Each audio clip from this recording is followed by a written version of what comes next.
Boa noite, irmãos, a graça e a paz do nosso Senhor e Salvador Jesus. Amém? Que festa maravilhosa, né? É sempre bom quando nós nos reunimos e recebemos novos irmãos para a caminhada da fé. O que seria se nós estivéssemos sozinhos? É por isso que não há a mínima possibilidade de vivermos uma vida relacional com Deus isolados em nós mesmos. Partilhar a fé, partilhar a jornada com Cristo, partilhar os grandes desafios e também as grandes bênçãos é um grande privilégio para a Igreja de Cristo. Que o Senhor continue nos abençoando, nos fortalecendo, nos dando homens e mulheres para que possam nos ajudar nessa caminhada tão maravilhosa do Evangelho e, acima de tudo isso, que a missão da igreja seja cada vez mais executada, que é levar o Evangelho a todos os homens na face da terra. E aí você começa a fazer dentro da sua casa, no seu trabalho, na sua vizinhança, no futebol, no voleibol, na musculação que você faz, em todos os lugares. Posto de gasolina, padaria, em todo lugar e em todo tempo. É o momento de falarmos do grande amor de Deus em Cristo Jesus. Que Ele nos abençoe e que vivamos para Ele em nome do Senhor. Abra sua Bíblia no Evangelho de Marcos, capítulo 8, do versículo 34 ao versículo 38 e leremos o versículo 1 do capítulo 9. Então, Marcos, capítulo 8, do versículo 34 ao 38. Eu farei a leitura do capítulo 8, do 34 ao 38, e a igreja fará a leitura do versículo 1 do capítulo 9. Então, convocando a multidão, juntamente aos discípulos, disse-lhes: se alguém quer vir após mim, a si mesmo se negue, tome a sua cruz e siga-me. Quem quiser, pois, salvar a sua vida, perdê-la. E quem perder a vida por causa de mim e do Evangelho, salvá-la. Que proveita ao homem ganhar o mundo inteiro e perder a própria alma? Que daria um homem em troca da sua alma? Porque qualquer que, nessa geração adúltera e pecadora, se envergonhar de mim e das minhas palavras, também o Filho do Homem se envergonhará dele, quando vier na glória de seu Pai com os santos anjos. Palavra do Senhor. Obrigado, ó Deus, porque a tua palavra é viva e poderosa. Não podemos conhecê-lo na profundidade suficiente para agradá-lo sem o conhecimento da sua palavra. Ela é viva, ela é inspirada e expirada pelo Senhor. Faça-nos compreender a importância dela para a nossa relação contigo, partindo da realidade que ela é a voz do Senhor aos ouvidos da nossa alma. Que possamos ler a tua palavra no nosso dia a dia, porque a tua palavra, falando a respeito de si mesma, nos mostra que ela é lâmpada para os nossos pés e luz para a nossa caminhada. Nós nos silenciamos nesse momento, para que somente a sua voz seja ouvida. Fala conosco, orienta-nos, ensina-nos, em nome de Jesus. Amém. O último censo do IBGE, de 2022, trouxe uma informação muito importante na esfera religiosa do Brasil, o crescimento significativo do movimento evangélico, que hoje, segundo esse censo, é 27% da população, equivalente aí a 53 milhões de evangélicos na nação brasileira. É uma informação muito importante, não para que entendamos que agora somos um povo forte, poderoso, e se quisermos, nós podemos eleger presidente da República, senadores, deputados, vereadores. Não é essa a batalha da igreja. Não é esta a jornada da igreja.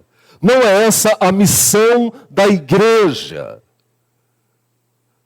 Não é importante também esse censo para que entendamos que a igreja está sendo ampliada e o número aumentado a cada ano, mesmo que o crescimento da igreja seja uma promessa de Deus e também muito importante. A grande importância ou relevância do censo do IBGE de 2022, que mostra para nós que 27% da população nacional é evangélica, está numa reflexão que é uma disciplina para nós, uma exortação para nós. Se o movimento evangélico cresceu tanto no país, por que o país não melhora? Por que a corrupção não diminui? Por que a violência não diminui? Por que o pecado está cada vez mais galopante na sociedade? Por que a sociedade está profundamente, intensamente individualista e materialista? E essa deve ser a nossa reflexão. Quando olhamos para a palavra de Deus, e principalmente no Novo Testamento, em que as pessoas entenderam o que é ser discípulo de Jesus, onde a palavra de Deus entrava, as vidas eram transformadas radicalmente. É por isso que o apóstolo Paulo trabalha de uma forma muito clara e ao mesmo tempo muito profunda, falando sobre a nova criatura. As coisas velhas se passaram, tudo se fez novo. Aquele que roubava não rouba mais, aquele que mentia não mente mais, aquele que caluniava não calunia mais, aquele que era escravo do pecado agora é servo da cruz, é servo de Cristo. É esse o evangelho, é esse o discipulado, de maneira que o último censo revela para nós que o crescimento nem sempre revela a mão de Deus numa nação. E isso é preocupante. Preocupante porque cai sobre nós um grande questionamento que você e eu temos que responder. Que evangelho eu tenho pregado e vivido no meu dia a dia? Eu tenho discipulado verdadeiramente as pessoas? Eu tenho feito discípulos de Cristo Jesus? E é isso que nós devemos pensar. A reflexão de hoje nos fala sobre os desafios do discipulado. Os grandes obstáculos do discipulado, os grandes desafios propostos por Cristo para sermos discípulos dele. Jesus nunca disse que seria fácil. Não falou para nós que o evangelho traria para nós bênçãos sem medidas, que a vida no Evangelho nos tornaria isentos de dificuldades, de enfermidades, de aflições, de sofrimento, de perseguições. Pelo contrário, quando lemos o Sermão da Montanha do próprio Cristo, ele fala sobre as bem-aventuranças. E bem-aventuranças significa sucesso. Sucesso. O que é sucesso para você? O que é sucesso para a sociedade? Sucesso para a sociedade, para a humanidade, é ser promovido na empresa onde eu trabalho. Sucesso é alcançar os ápices da minha capacitação profissional. Sucesso é chegar num jantar de Natal, no final do ano, com a família toda reunida, e pessoas que vieram de todo o Brasil e falar: olha, eu acabei de comprar um apartamento de 2 milhões de reais. Isso é sucesso, na perspectiva humana e da sociedade. Agora, para Cristo, o texto de Mateus fala que sucesso é ser perseguido. Já pararam para pensar nisso? Ser caluniado. Ser difamado. Ser levado à morte. E aí nós entendemos que os valores do reino são totalmente diferentes dos valores do mundo. Os princípios do reino são totalmente, radicalmente diferentes dos princípios do mundo. Seguir a Cristo, então, é compreender que a bem-aventurança, o sucesso, é viver para a glória de Deus, mesmo que para isso eu seja perseguido. Mesmo que para isso eu sofra aflições, mesmo que para isso falem mal de mim, se for para agradar a Deus, é isso que me importa.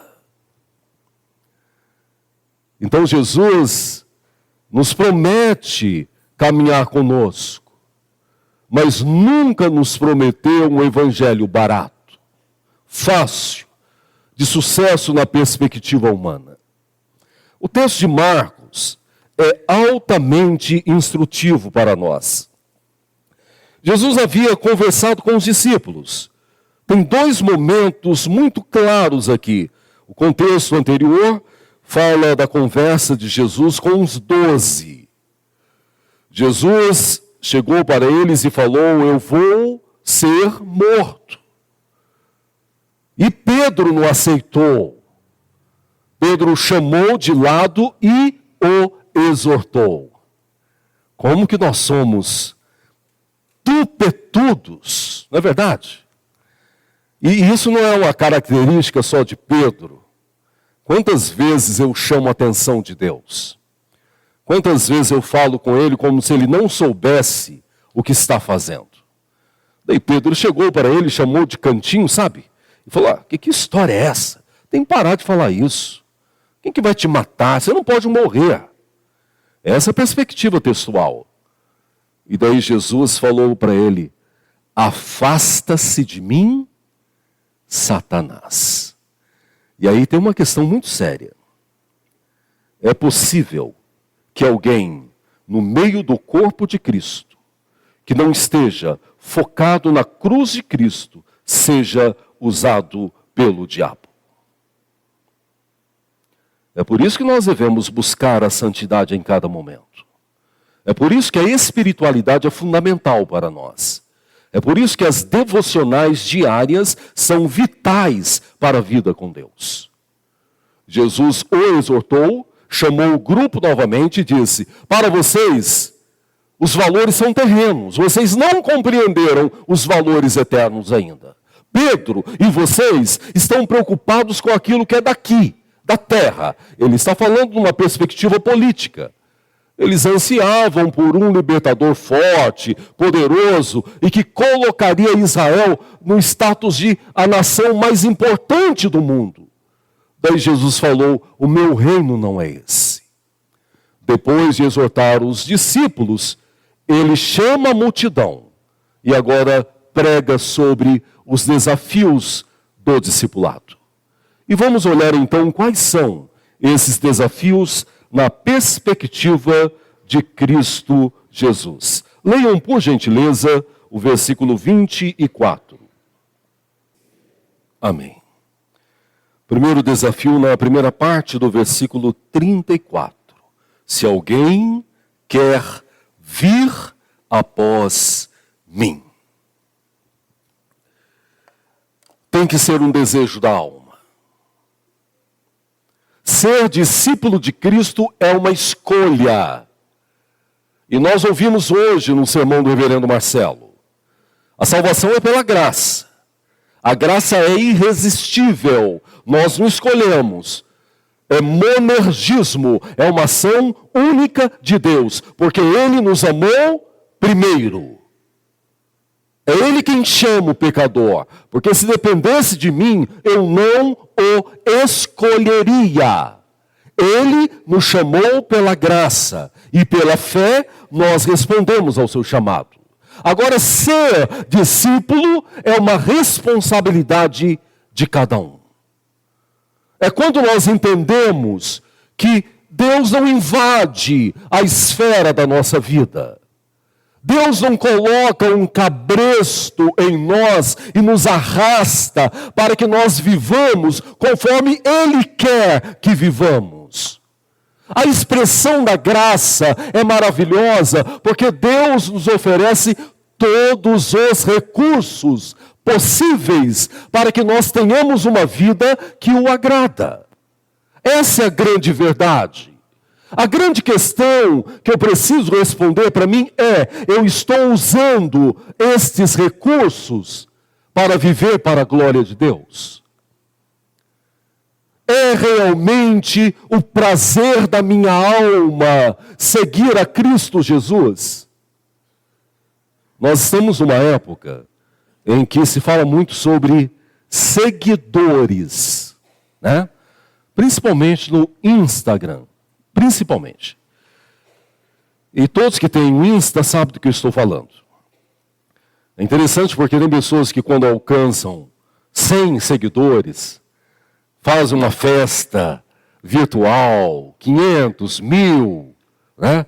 2.000, 10.000, 100.000. E tem pessoas aí que têm 25 milhões de seguidores, 50 milhões de seguidores. De fãs. Fãs. Jesus não procura fãs. Ele não quer fãs. Ele quer pessoas que se comprometem totalmente com o reino de Deus. Ele quer pessoas que compreenderam que a minha entrega tem que ser total. Ele quer pessoas que entendem que o chamado para a jornada da fé requer de mim comprometimento. Requer de mim alegria em servi-lo. Requer de mim o prazer em viver para Ele. Em João capítulo 6, e eu já fiz a citação desse texto em outro momento, Jesus fez um sermão muito duro, de disciplina, de exortação. E as pessoas saíram dali, dizendo: eu não vou ficar aqui para ouvir essas palavras tão duras. E abandonaram Jesus. Os discípulos estavam mais próximos. Jesus perguntou para eles: e vocês também me deixarão? E aí Pedro respondeu para ele: para quem iremos nós, se só tu tens a palavra de vida eterna? É isto que Marcos está falando. Nós precisamos decidir. Tem que ser da nossa alma. Ser discípulo de Cristo Jesus. Mas há um segundo desafio. Ainda no versículo 34. Então, convocando a multidão e juntamente aos seus discípulos, disse-lhes: se alguém quer vir após mim, a si mesmo se negue. E talvez aqui está o principal desafio, que é negar a nós mesmos. E quando ele fala de negar a nós mesmos, ele não está propondo uma vida contemplativa, uma vida isolada. Eu vou tirar 3 anos sabáticos, vou abandonar a minha família, vou abandonar o meu emprego e vou viver como ermitão, viajando, porque eu quero um tempo contemplativo. Não é essa negação do eu que Jesus requer de nós. Negar a nós mesmos é quando nós entendemos que nada pode ser mais importante para nós do que a mensagem da cruz. Negar a nós mesmos é quando nós compreendemos que a vida com Deus ocupa uma prateleira nas nossas vidas que nada mais pode ocupar. É Deus em primeiro lugar. Quando nós compreendemos que negar a nós mesmos é abrir mão de tudo que somos e dos nossos sonhos e falar para Deus: governa a minha vida, faça a sua vontade, porque ela é boa, perfeita e agradável. Deus, guia-me no seu caminho. É isso que ele requer de nós. Negar a nós mesmos é quando nós abrimos mão do prazer dos nossos pecados de estimação, nos quais nós nos aprofundamos continuamente, nos quais nós temos tido prazer. Isso é negar a nós mesmos. Negar a nós mesmos é quando nós compreendemos que a caminhada, a jornada da fé requer santidade. E isso não vem de nós. Isso não está em nós. Eu sou naturalmente pecador. Se depender somente de mim, eu vou viver na prática do pecado. E é isso que me faz orar mais. É isso que me faz ler mais a palavra de Deus. É isso que me faz buscar mais a presença do Senhor. É isso que me faz encher-me mais do Espírito Santo. Quando negamos a nós mesmos, nós compreendemos o que é ser discípulo de Cristo Jesus. Mas há um terceiro desafio. Versículo 34, leiam novamente numa só voz. Pronto, vamos lá. Primeiro, nós temos que desejar. E hoje o reverendo Marcelo falou algo que eu ouço desde quando eu tinha meus 13, 14 anos. E algo que deve ser lembrado o resto das nossas vidas. Não coloque justificativas e nem exigências. Um exemplo. Quando eu tiver tempo sobrando, eu vou servir a Deus. Quando meus filhos crescerem, eu vou servir a Deus. Eu tenho 2 filhos. E me lembro deles bem pequenos. A Neísa ficava careca com eles. Acho que eles eram quietinhos. Porque quem olha filho de pastor, né, pastor Marcelo? Os filhos deles são um santo.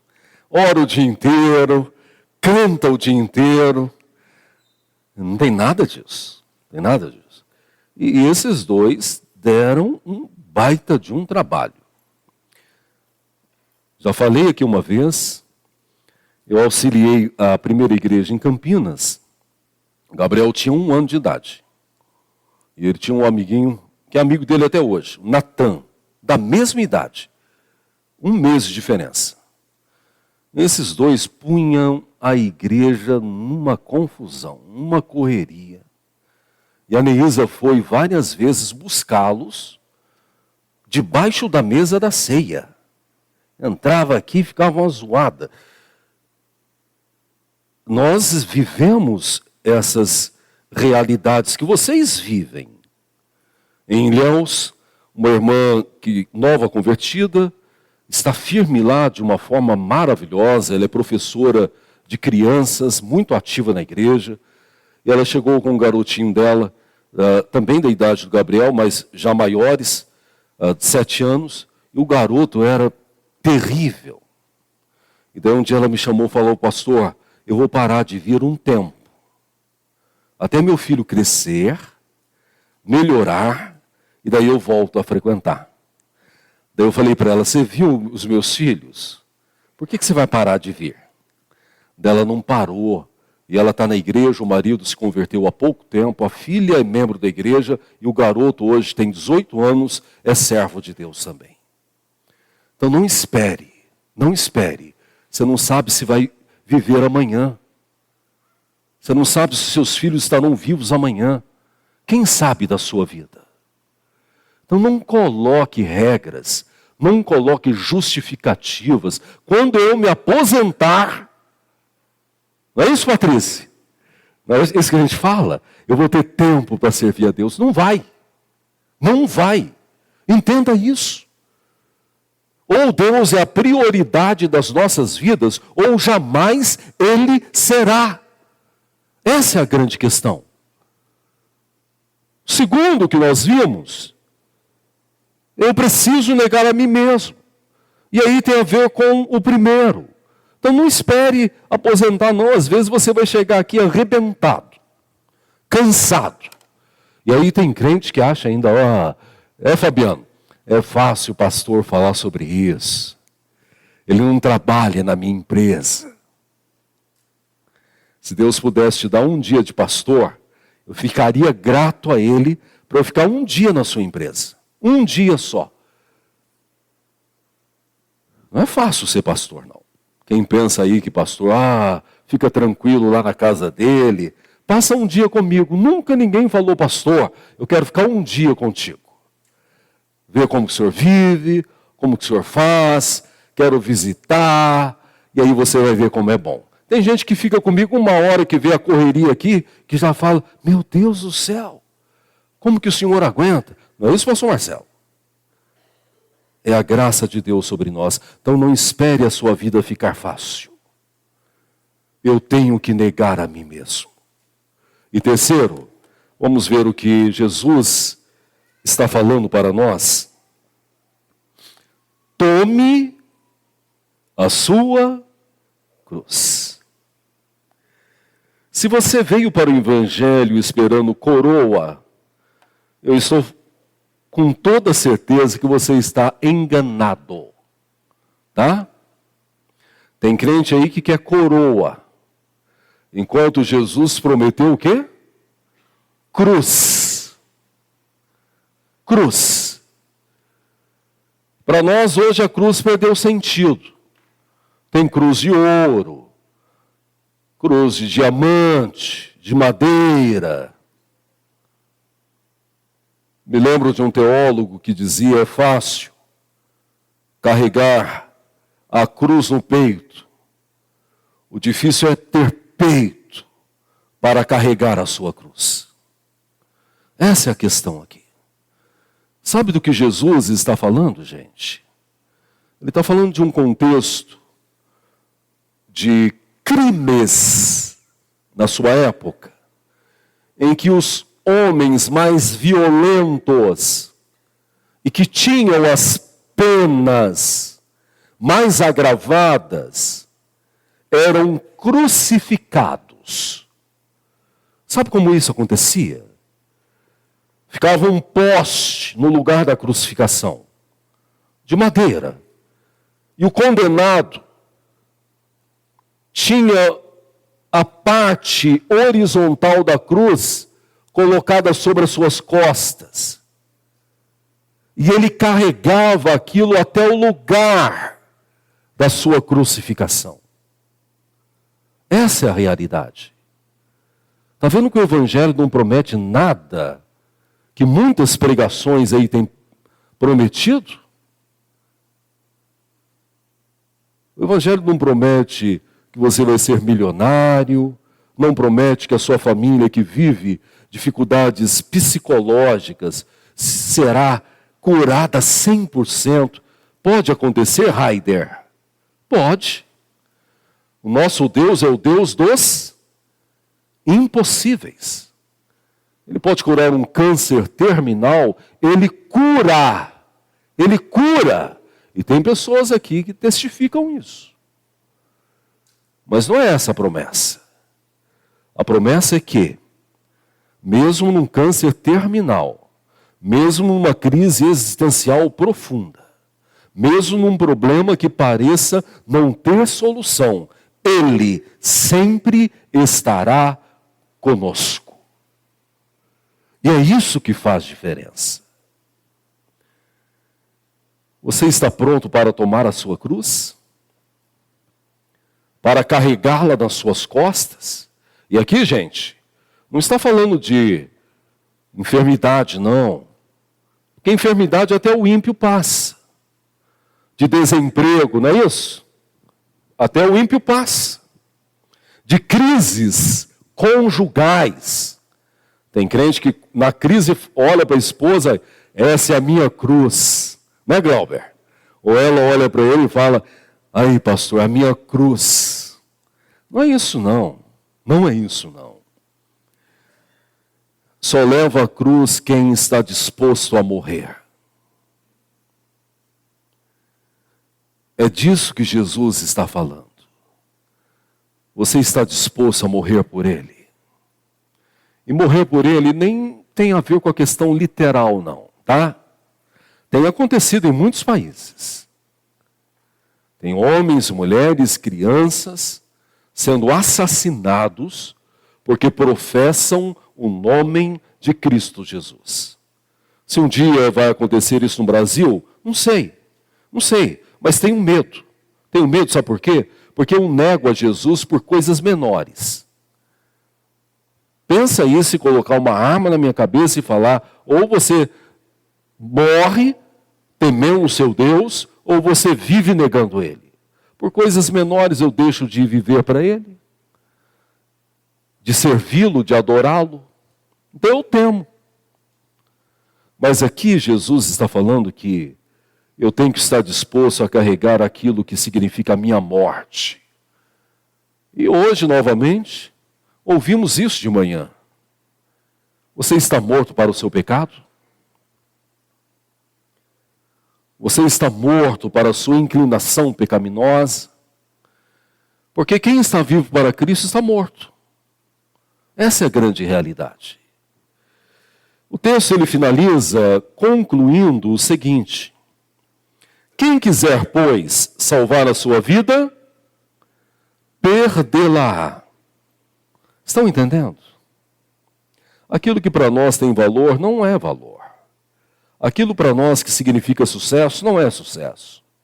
Aquilo que para nós significa, eu vou trabalhar bastante, Alessandro, mas bastante, porque eu vou deixar os meus filhos bem. Não é isso que muitos falam? Não é isso aqui. Não é isso aqui. O que você está fazendo? Tentando salvar a sua vida? Tentando salvar a sua geração? Tentando salvar os seus filhos? Não é essa a salvação que eles precisam. Versículo 35, e quem perder a vida por causa de mim e do Evangelho, salvá-la. Quer deixar uma herança excepcional para os seus filhos? Deixa a herança da cruz. Ela ninguém pode roubar. E ela não dá briga, tá? Não dá briga. Eu nunca fui herdeiro. Nunca. Mas eu participo de realidades de famílias que são herdeiras. é uma confusão infernal. O pai trabalhou a vida inteira, juntou um monte de dinheiro, um monte de terra. Quando ele morre, é uma confusão, é irmão contra irmão, é mãe contra filho, é uma guerra. Se tem uma herança que não dá confusão, é a herança do Evangelho. Então é isso que você tem que cultivar na sua família. Ainda na aplicação, versículo 36, que aproveita o homem ganhar o mundo inteiro e perder a sua alma. A quem você tem agradado? Quem você agrada verdadeiramente? Já pararam para pensar que muitas vezes eu prefiro agradar um amigo, um parente, e desagradar a Deus? Depois eu peço perdão para Deus. Deus é misericordioso. Quem você tem agradado? Versículo 37. Que daria um homem em troca da sua alma? Você pode comprar tudo. Tudo. Mas você não pode comprar a salvação. Nem todo o dinheiro da face da terra compra um minuto da graça divina na vida do homem. Versículo 38, para finalizarmos. Leiam numa só voz. E aí alguém deve estar perguntando, o que é esse envergonhar a Jesus? Aqui tem duas aplicações muito sólidas dentro da hermenêutica do texto. A primeira, quando nós nos envergonhamos de sermos crentes. E talvez para alguns isso pareça tão distante. Mas será que tem? Tem. E não são poucos. Que tem vergonha de falar do amor de Cristo. Que tem vergonha na rodinha da empresa dele, enquanto todos estão falando as coisas mais pecaminosas possíveis, ele tem vergonha de falar do amor de Jesus. Ele dá a risada de uma piada obscena, mas ele não fala do amor de Deus para aquele mesmo grupo. Ele vive numa vizinhança há 10, 20, 30 anos, e os vizinhos não sabem que ele é crente. Essa é a primeira aplicação. Segundo, tem a ver com a prática da vida. Aqueles que pelo seu proceder têm envergonhado o Evangelho. Aqueles que não são o livro aberto. Aqueles que conhecem a palavra, mas não vivem. Não testificam. Dentro da família é o pior testemunho possível do povo evangélico. Na empresa, ele está distante de refletir a glória de Cristo. São as duas aplicações. E nós podemos estar em uma das duas, ou até nas duas. E aqui é categórico, porque você vai para Apocalipse, e a verdade lá é a seguinte, e muitos, naquele grande dia, dirão, Senhor, Senhor, no teu nome, eu orei, eu profetizei, eu dei dinheiro para os pobres, eu dei cestas básicas, eu levantei mortos. E aí ele vai falar, mas eu não te conheço. Você fez tudo no meu nome, mas você não é meu. É isso que está sendo tratado aqui. Você já parou para analisar a sua vida e responder a grande questão, eu sou realmente um discípulo de Cristo? Porque eu não quero chegar lá e ouvir dele, eu não te conheço. Eu não quero viver aqui uma vida vazia, empobrecida, que tenha envergonhado o nome de Cristo na minha família, na minha vizinhança, na faculdade onde eu estudo, no colégio onde eu estou. Qual é a finalidade da sua vida? Qual a finalidade da sua salvação? Você já parou para perguntar, Deus, por que eu fui salvo? Por que o Senhor me amou de forma tão grandiosa que deu o seu Filho para morrer por mim? Qual a finalidade da minha vida? Você já parou para perguntar isso? Que Deus nos fortaleça. Que diante dos desafios do discipulado, nós possamos aprender que ser discípulo é uma disposição da nossa alma. Não espere mais não. Não tem tempo. Não tem mais tempo. Segundo, que possamos aprender a negar a nós mesmos. E vai doer. Porque se tem uma crise maior na minha existência, é exatamente a batalha do meu eu, com tudo aquilo que aponta para a cruz. Terceiro, que nós possamos estar prontos para carregar a cruz, que é sinônimo de morte, que é sinônimo de entrega total, que é sinônimo de esperança da eternidade. Ao Senhor toda honra e glória para sempre. Amém.